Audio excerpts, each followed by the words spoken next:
They're just like other people.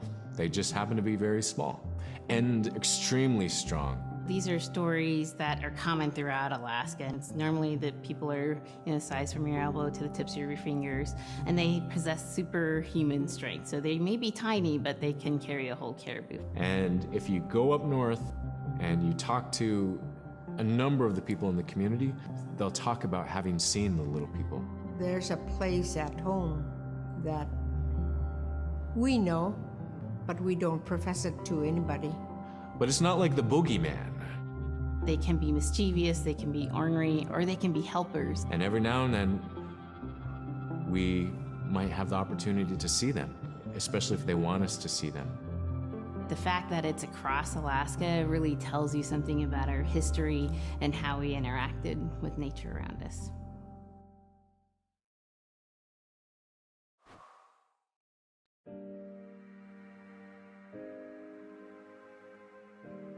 The bola is what we call kilamitang. And the kilamitang is made out of braided sinew tied out to some heavy bone which you could twirl. In my case, we're catching ducks.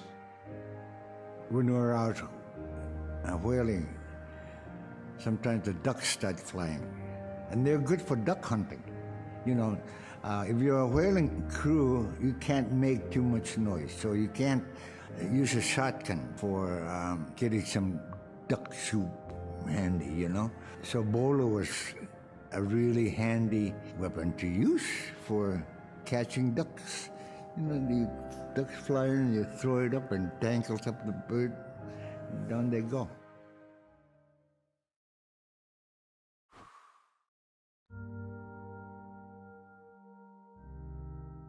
The scariest I've ever been, I was 12 years old.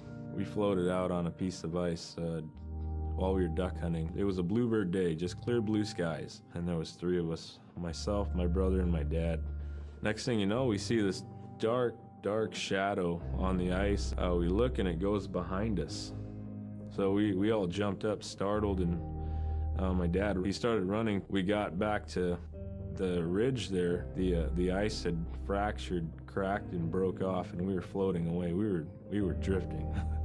It was close enough to where my dad would have made it. He stopped and he thought about throwing us across, and if one of us was on the other side, we would be split up. So he stopped, and he just so happened to have a cell phone on him. 911 didn't pick up. That's the worst feeling in the world right there. 911 did not pick up. So he left a message because they record their calls. Once he had relayed that information, his cell phone died. That was the scariest moment I've ever had in my life. We were floating away and I thought we were left for dead. He kept calm during this situation.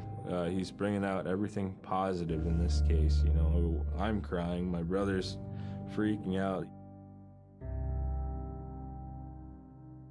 It went from clear blue to dense, dense fog. Within a couple hours, we heard the chopper flying around, so they must have gotten our message. We thought we were saved, and then the chopper sound went away. So we lit some of the sled on fire. It's plastic. We thought black smoke in the fog would create some kind of marker.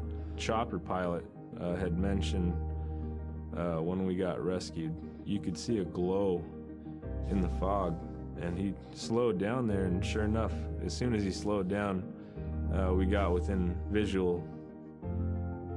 That was definitely the scariest moment of my life, was floating away and not knowing what the outcome was going to be.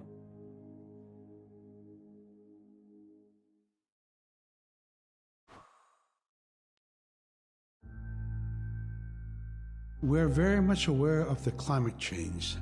And it's been for many years, even before climatologists were noticing this change, Inuit were already saying, "Sila alangokto."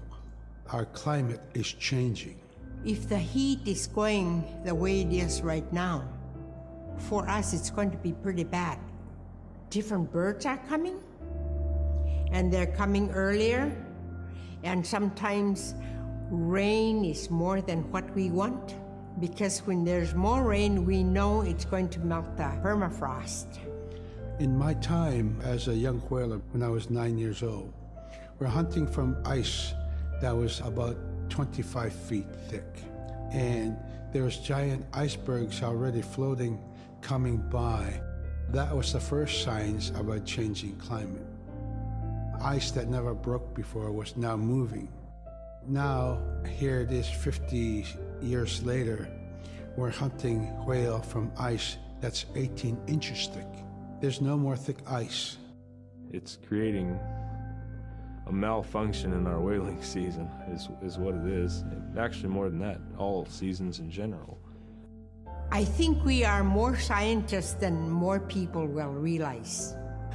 We have more knowledge of those things than people will ever know.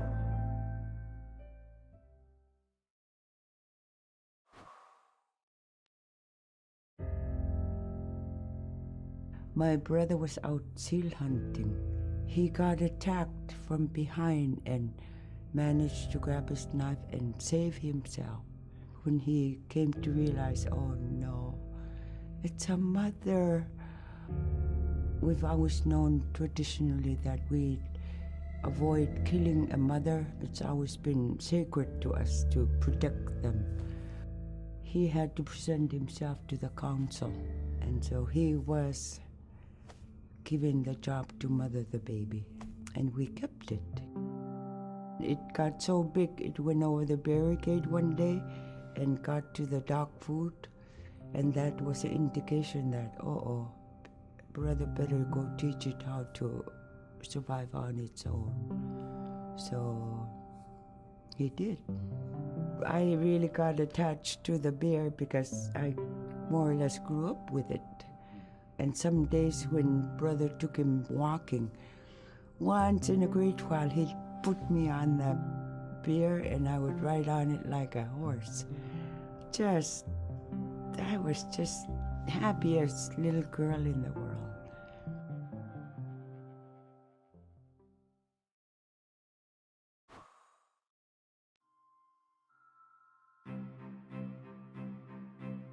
In, Arctic Alaska, hunting is a really important part of life. It's not just about going and shooting something, it's about going and putting food on the table. But more importantly, subsistence hunting isn't just about the insular family unit, it's about feeding the whole community. And I think that's one of the beautiful things about subsistence hunting in Alaska is that people go out and they'll go get, fish, or they'll get a caribou, and they'll get, seals and whales, and one of the first things they'll do is they'll say, oh, I need to take this to the elders. This isn't just about one individual surviving or one family surviving, it's about the whole community. We didn't just go out and kill and put in a freezer. It's like a ritual that I learned from my parents. It's all about relationship. I don't know, I think there's a lot of camaraderie involved. And just being out on the land or being out on the ocean, it's like getting back in tune. I'd rather be out there. To me, once I go out there, it's the world that I learn from.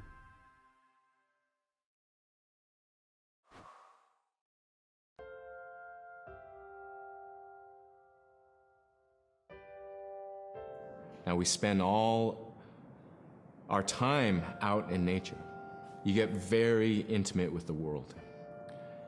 And over time, if you're living that life, you start to sense that everything has a spirit. There's a consciousness in everything. Everything is alive. If everything is alive, then we want to respect it.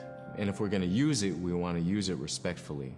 What I try to tell my nephews and nieces, you love to hunt, you have to take care of the animals that you catch, preparing the food and eating the food that you catch. Water provides you. The ice brings you life. It provides all those things that you need to be a part of your life. That was something I grew up with. I grew up respecting the animals. I grew up respecting the land, and that, to me, that is why we as IñUPIAT as an INUPIAT culture, as an INUPIAT people, is why we're so successful.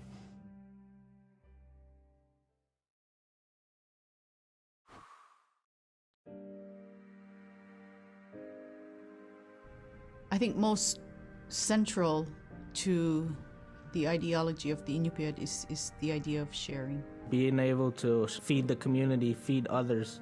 That's why we hunt. You know, in the old days, that's what you needed to survive, you know. The sharing is important because it's how the community survives together collectively. We just give. That's how I grew up. That's the way I'm always gonna be. Because of who we are, we always think about other people first. If our people didn't share in the old days, we wouldn't have survived in this harsh, climate, environment.